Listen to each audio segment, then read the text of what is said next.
మంత్రాలయం మొత్తం మింగేస్తున్నాడు.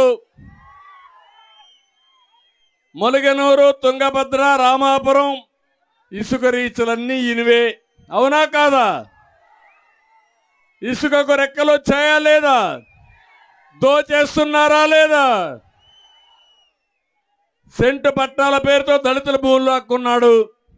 రాయల చెరువు నుండి మత్స్యకారులు తరివేసి చెరువును ఆక్రమించుకున్నాడు. కర్ణాటక మద్యం తీసుకొచ్చి ఇక్కడ వ్యాపారం చేస్తున్నాడు. ఏమనాలి నాయకుల్ని? వీళ్ళ నాయకులని మిమ్మల్ని అడుగుతున్నా. బాధ లేదా అని మిమ్మల్ని అడుగుతున్నా. మీకు రోషం ఉందా లేదా అని మిమ్మల్ని అడుగుతున్నా. వీళ్ళకి బుద్ధి చెప్తారా లేదా అని మిమ్మల్ని అడుగుతున్నా. ఇంకొక ఆయన ఎమ్మిగినూరు సొంత ఊరు కడిమెట్లో 100 ఎకరాల భూమి కొట్టేశాడు. 30 ఎకరాల దేవాలయ భూమిని కొట్టేశాడు. కడాన ఆయన చెప్పేశారు, నీకు సీటే లేదు పొమ్మన్నాడు. ఇంటికి పంపించారు. ఇంకొక ఆయన కొడుమూరులో పేరుకి సుధాకర్, పెత్తనం అంతా షాడో ఎమ్మెల్యే హర్షవర్ధన్ రెడ్డి. భూములు, ఇసుక, ఎర్రమట్టి అన్నీ ఆయన సొంతం. రియల్ ఎస్టేట్ వెంచర్లో ఆయనకు 10% వాటా ఇవ్వాల్సింది. ఇప్పుడు సుధాకర్ సీటు మాత్రం పోయింది. విష్ణువర్ధన్ రెడ్డి పెత్తనం మాత్రం పెరిగింది. ఎక్కడో ఉండి ఆయన తీసుకొచ్చి ఇక్కడ పెట్టాడు ఎమ్మెల్యేల ట్రాన్స్ఫర్లో.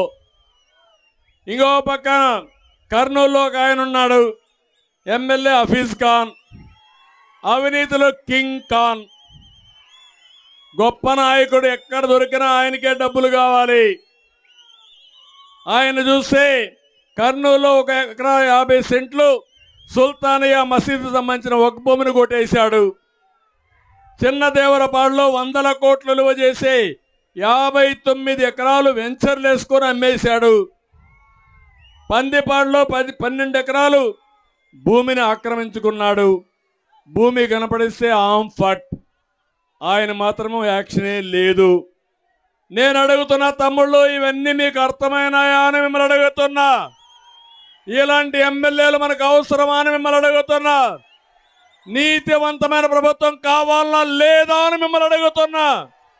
మార్పుకు మీరు సిద్ధమా అని మిమ్మల్ని అడుగుతున్నా. అందుకే ఇక్కడికి వచ్చినప్పుడు సాగునీటి ప్రాజెక్టులు పూర్తి చేసే బాధ్యత నాది. మిర్చి రైతులను ఆదుకునేదానికి ఆదోన్లో మిర్చి యార్డు కావాలని, కోల్డ్ స్టోరేజ్లు కావాలన్నారు. అవి కూడా పెట్టిస్తాం.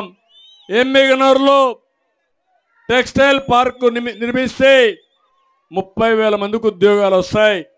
నేను ఇంత మునుపు కూడా చేసేదానికి ముందుకు వెళ్ళాం. మళ్ళీ దీన్ని పూర్తి చేస్తామని చెప్పి కూడా నేను మీకు తెలియజేస్తున్నా. గోదు రాఘవేంద్ర ప్రాజెక్టులో ఎత్తిపోతల పథకాలకి కరెంటు బిల్లు కూడా కట్టకుండా అన్నీ కూడా చెడిపోయే పరిస్థితికి వచ్చింది.